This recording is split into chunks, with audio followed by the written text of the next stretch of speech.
Hi, it's Lou, and welcome to our story that I'm giving you a detailed analysis of being a real estate investor. And this is week 6, where we're going to talk about trusts and probate.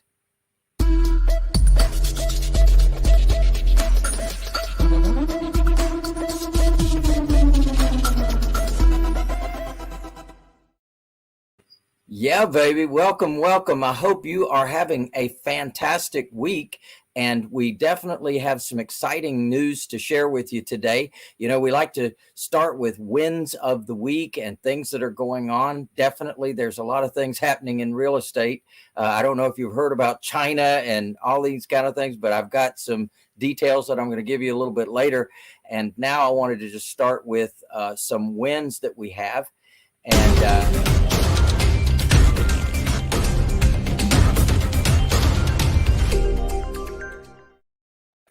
yeah, baby. All right.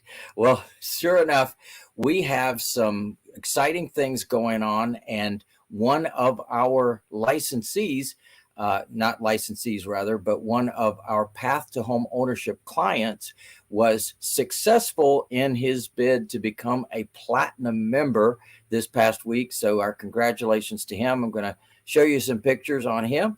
And a week ago, I was also at a guru summit where we had some very amazing people there from the real estate community as well as other communities.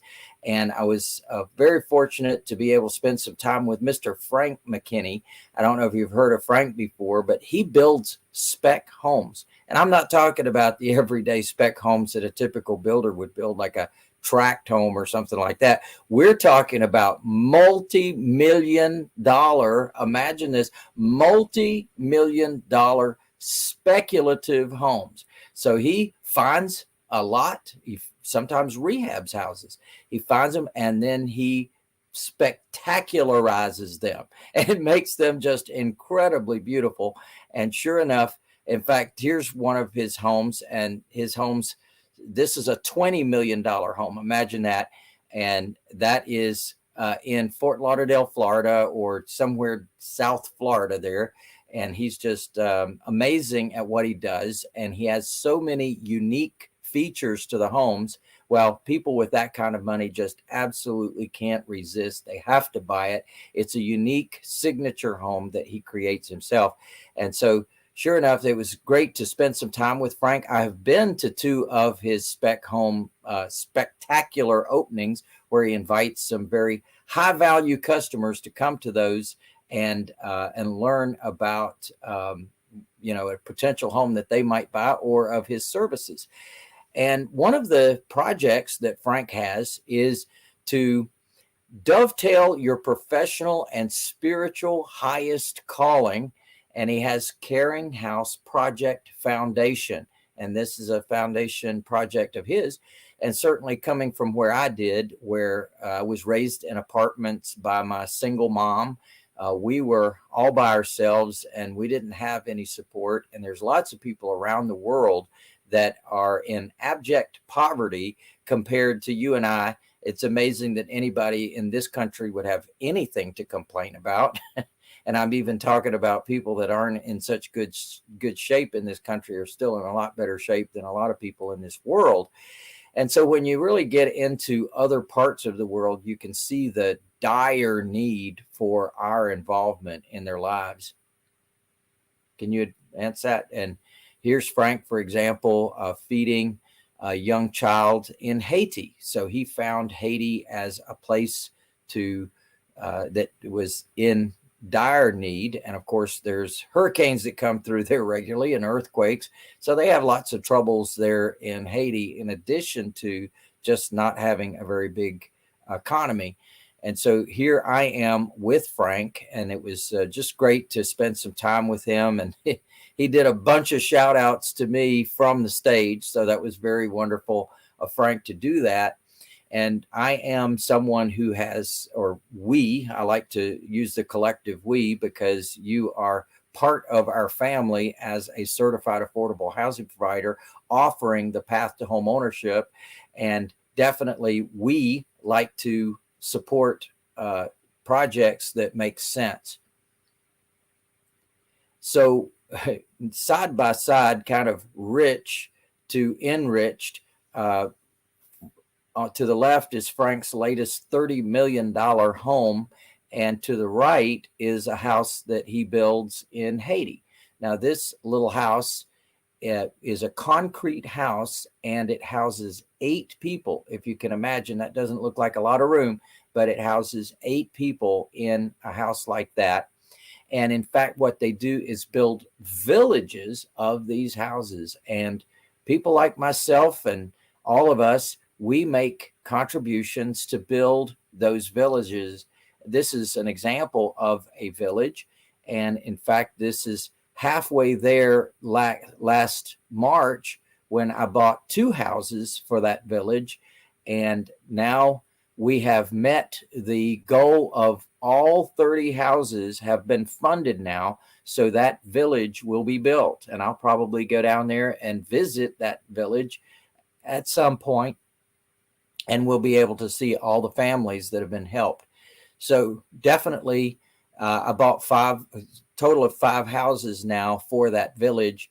So certified affordable housing provider is heavily exposed and represented in this village. And I'm very happy that we were able to be a part of that and to make a difference in Haiti and that part of the world, and for a lot of families there in Haiti that need help to be able to have a home and raise their families in.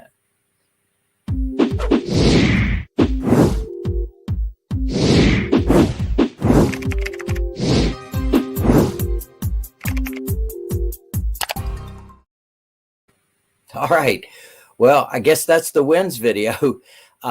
We are going to talk about wins of the week as well. So not only have we made a contribution to help people end up in a home of their own, but we also do it here in this country. And we do it through our Path to Home Ownership program, where we help deserving families, regardless of credit or financial background, to end up with home ownership. So let's take a look at a video of some slides that I have. And let's see here if I can bring this up. There we go. This is a house that that a trust that I'm familiar with owned in Illinois.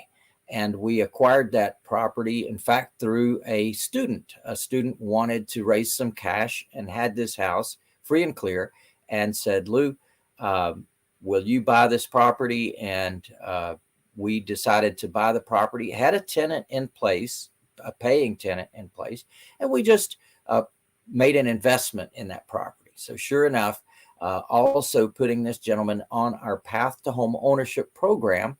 And of course, as we always do, we look at our rents every year, and it was time to raise the rent.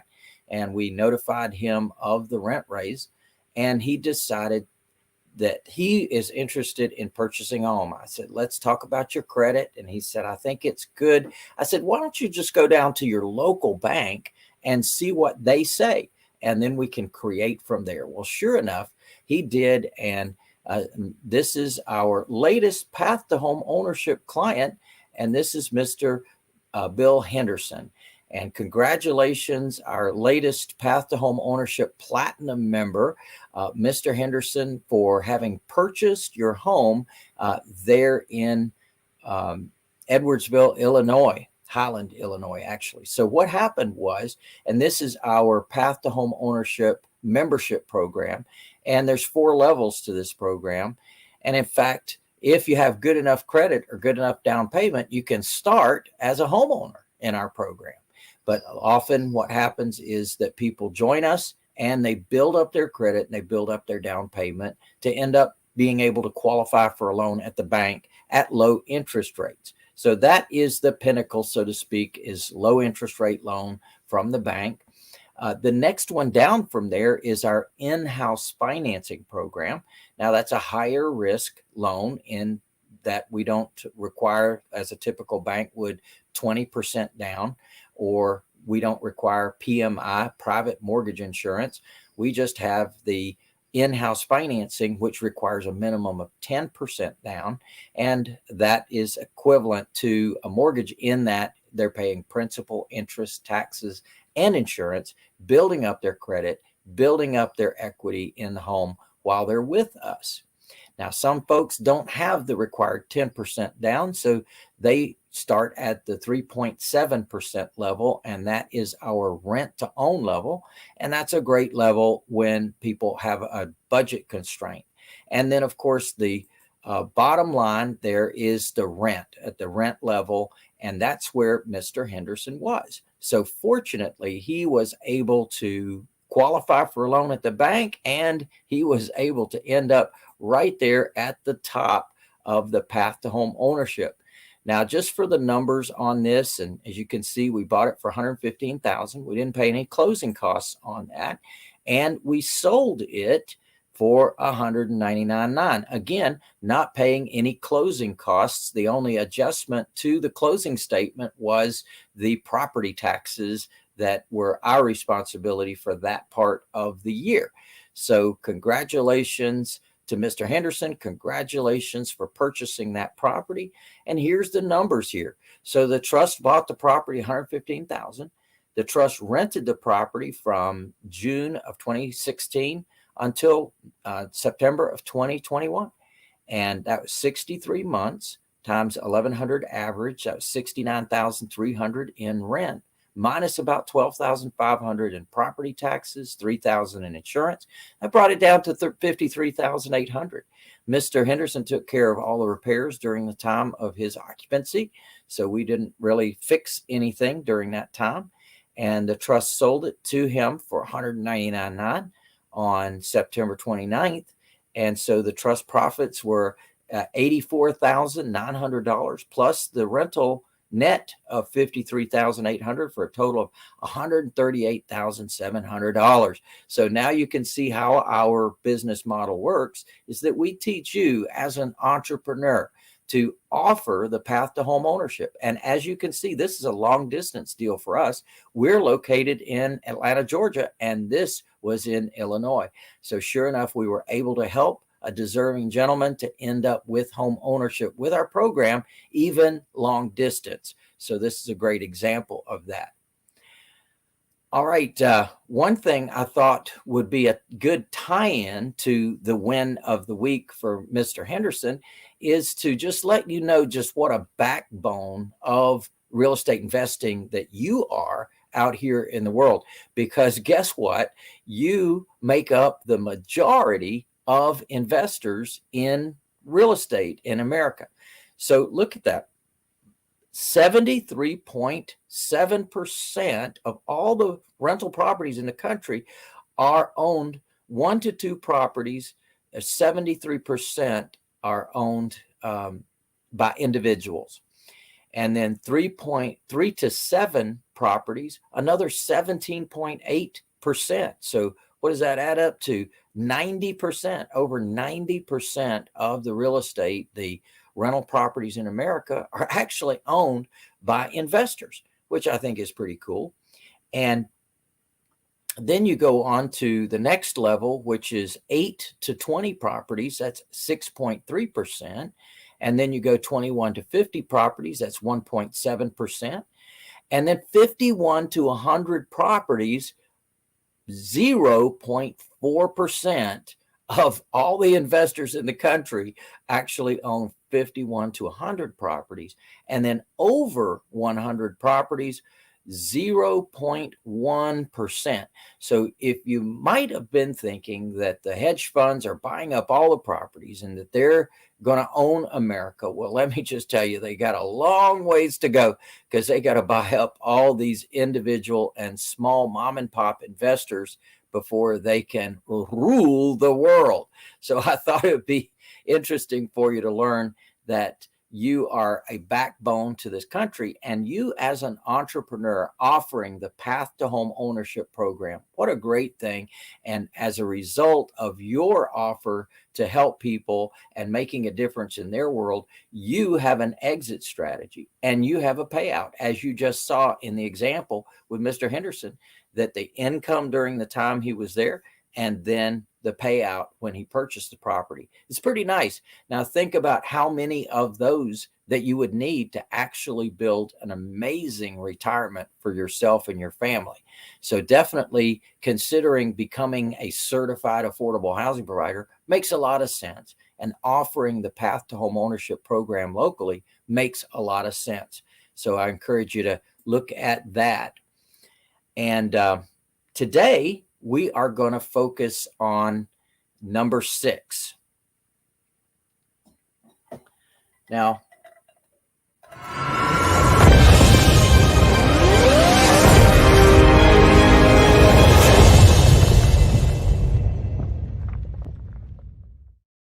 so we've got our 10 things to become a real estate investor and then 10 things to focus on. And one of them revolves around trusts, protecting your assets, creating protection for everything that you do through privacy. And you've got the profits that can come from investing in real estate using trusts. And the other thing is probate avoidance. Well, interestingly, that's something that you can't get with any other entity. But first, I just want to cover the protection that can come from using trusts, and that is avoiding lawsuits. Because let me tell you something, look at this, civil cases. This is 2020, federal cases only. This is not counting the state cases. Civil cases up 16%. Immigration cases up 28%. Contract dispute cases up 16%. Americans with Disabilities Act cases up 63%. So just know that things can happen out there in the world, and you want to protect yourself as much as possible. And one of the things you got to keep in mind is that who knows what attorney you're going to have to be defending yourself against and what kind of judge you're going to get. So better to be safe than sorry, better to not get sued in the first place. And a way to do that is to do good business, number one.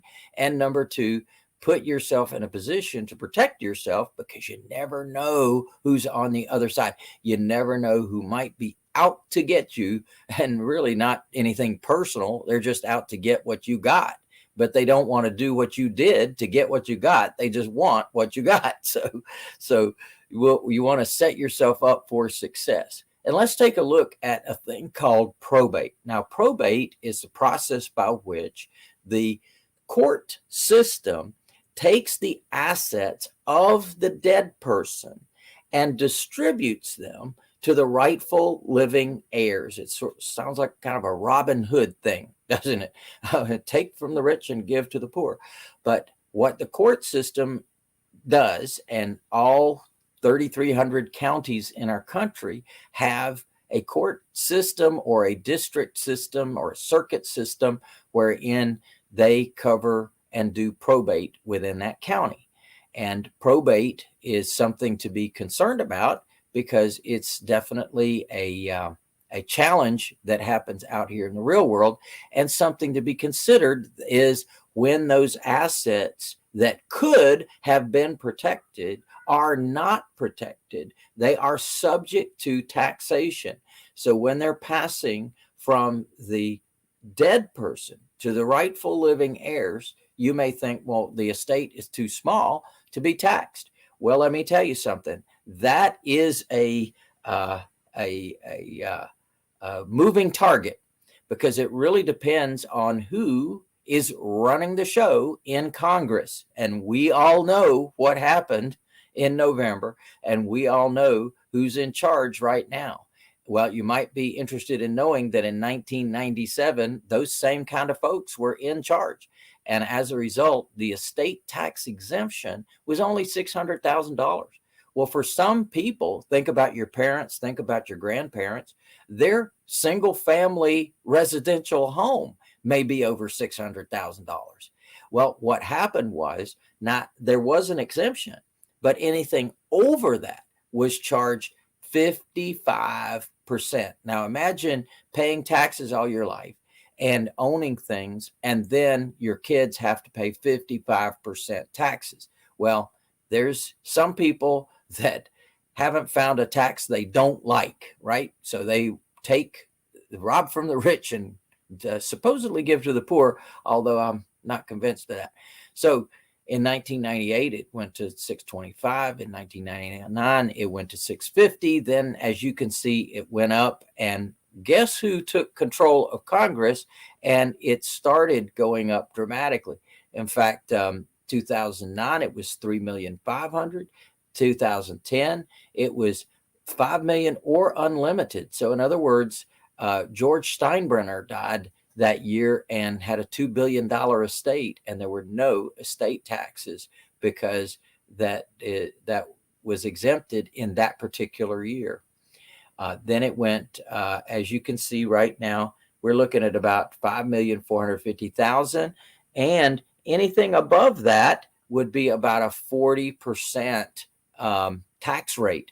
So anything above that would be a 40% tax rate. Well, that can be doubled through the use of trusts. That's a pretty cool thing because we've actually got some other things. In fact, let me just tell you that not only do we have to worry about federal taxes, but we also have to worry about state taxes, because your state may have an estate or inheritance tax. And in fact, there's a couple of states that have both an estate tax and an inheritance tax. So that's not fun, is it?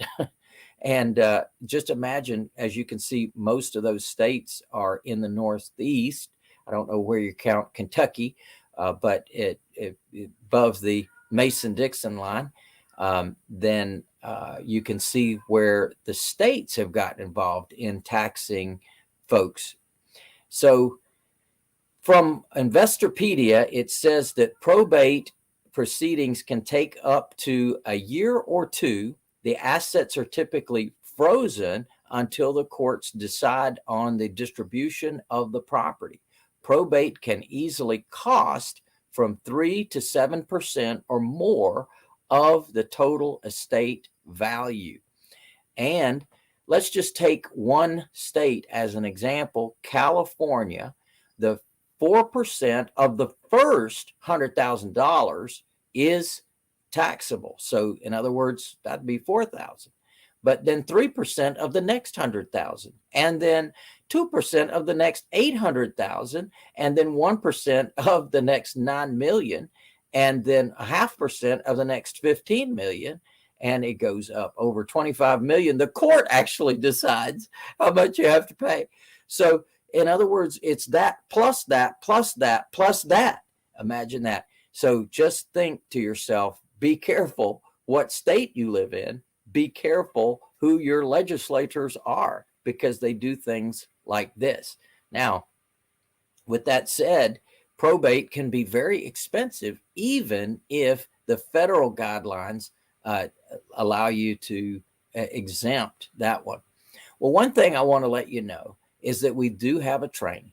We only give it one time per year, and this is that time. So starting on Thursday of this week, Thursday, Friday, Saturday, and Sunday, I'm going to be giving a 4-day training on the magnificent concept and entity of trusts. Now, trusts do things for you that no other entity can do for you.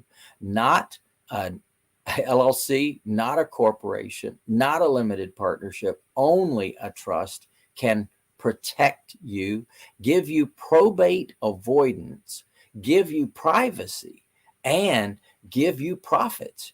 So one of the things we love is to be able to take over existing financing on property. Well, guess what? A trust can do that for you.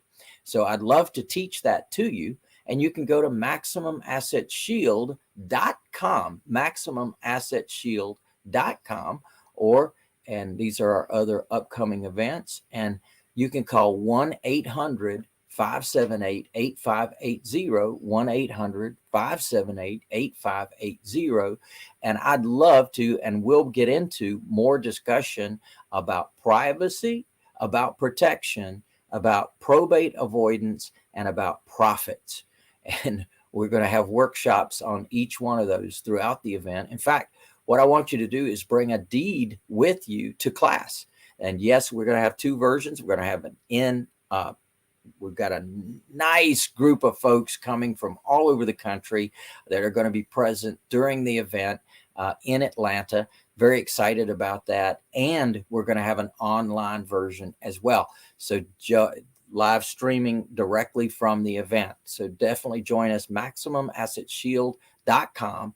And that's October 14, 15, 16, 17. Listen, I don't know how you could possibly put this aside. I don't know how it's something that you think you can get to later, because when it's too late, it's too late. And I want you to think about your parents and your grandparents.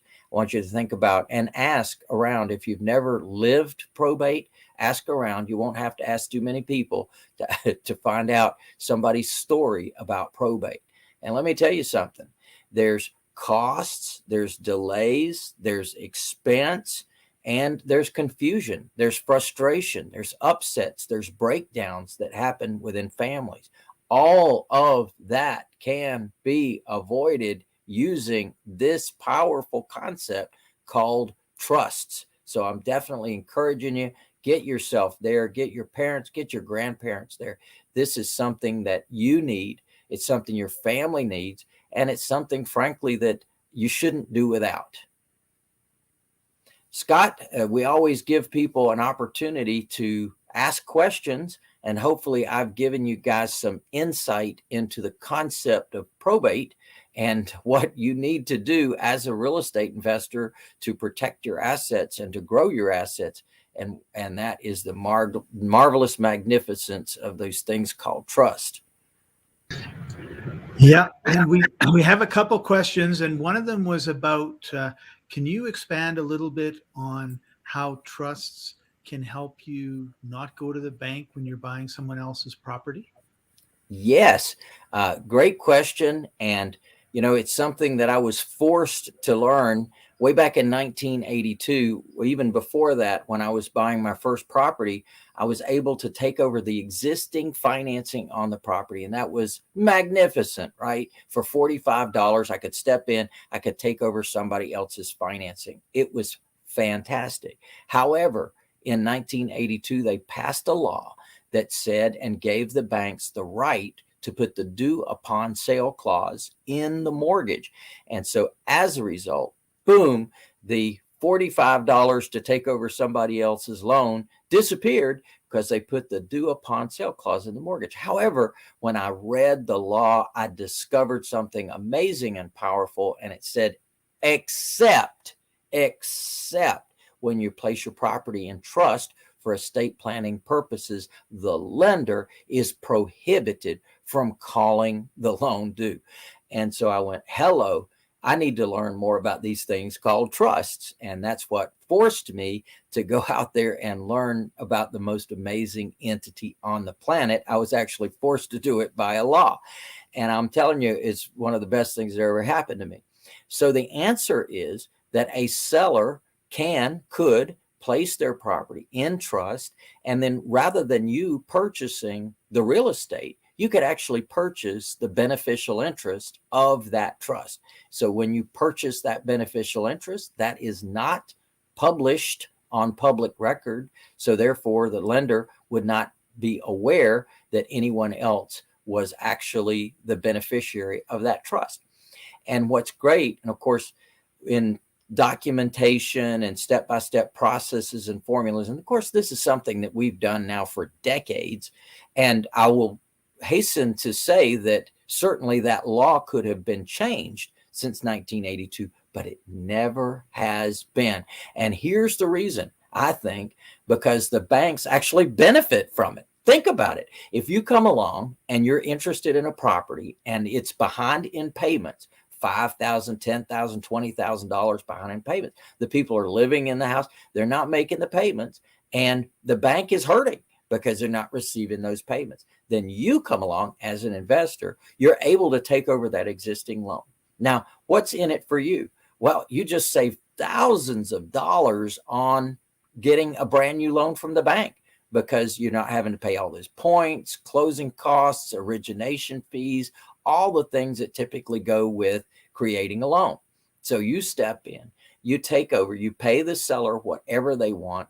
You're taking over the existing fine or whatever you negotiate, whatever problem you're solving for them as a result of you buying that property. And now you take over what? The payments on that loan. However, you're also going to reinstate that loan in most cases. So if you reinstate that loan, well, hello, the bank just won, didn't they? They just got a big fat payment, and they're now going to get consistent, regular payments. So the bank wins. Now you win because you didn't have to pay points, closing costs, origination fees, and all that stuff. You didn't have to put up your credit report. You didn't have a delay in acquiring the asset. And the seller benefits too. They got rid of their property. They got rid of their headache. And you can even pay them more in circumstances where you can take over the existing financing. Now think of this. And because maybe they were behind in payments and now you've reinstated the loan. What does that do for their credit?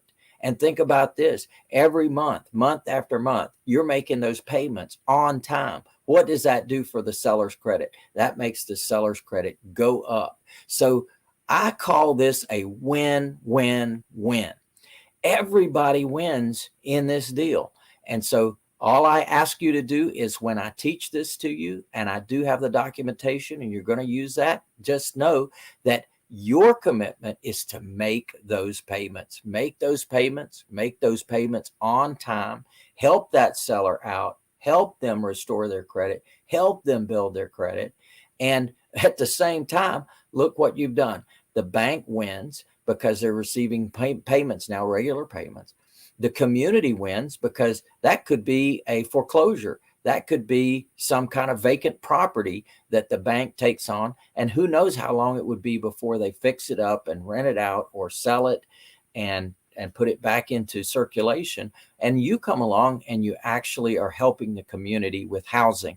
So there's a lot of wins in here. Everybody wins. And I just encourage you to learn more about that. That is a big session that I'm going to do during the Maximum Asset Shield training as well. Great question. And Lou, we had another question from Melissa, and you're just talking about win, win, win, win, win. And it strikes me that if you have to go through probate, that's probably a lose, lose, lose, lose, lose. And so Melissa's thinking along the same lines, and she says, how come the lawyer who wrote up my will for me that I signed never told me about probate? Yeah. Well, Melissa, that's a great question. And the answer is because whenever your family needs an attorney to help with the probate, guess what they do? They open up that will and they see who drew up that will, and they call that attorney. So what happens is the attorney says, I'll be glad to help you with your situation. We're going to go ahead and open probate, and I'll manage that process. And as you just saw through Wikipedia, that can be quite an expensive process, 3 to 7% of the value of the estate. So if it's $100,000 estate, that could be $3,000 to $7,000. If it's $1 million estate, oh my gosh, we're talking about very serious. Think about 3 to 7% of $1 million estate, or a $2 million estate, or a $5 million estate, $10 million estate. So in other words, to be honest with you, Melissa, if I was an attorney, I would give away for $10 maybe doing people's wills, because I'd be able to stamp my name all over that will, and I'd be giving them out. I'd set up a card table at Walmart. free wills, $10 processing or something like that. But, it's just amazing what happens when someone's name gets on the documentation is the family says, oh, well, they knew what mama wanted to do, so we're going to definitely call this attorney. And here we go. And that's when they get their big payday. So sorry that your attorney didn't tell you that, Melissa, but smart that you're on here today to learn more about it, because there is a real solution. And once you set yourself up using trusts, you will have taken advantage of that great solution that exists for everyone. However, not everyone knows about it.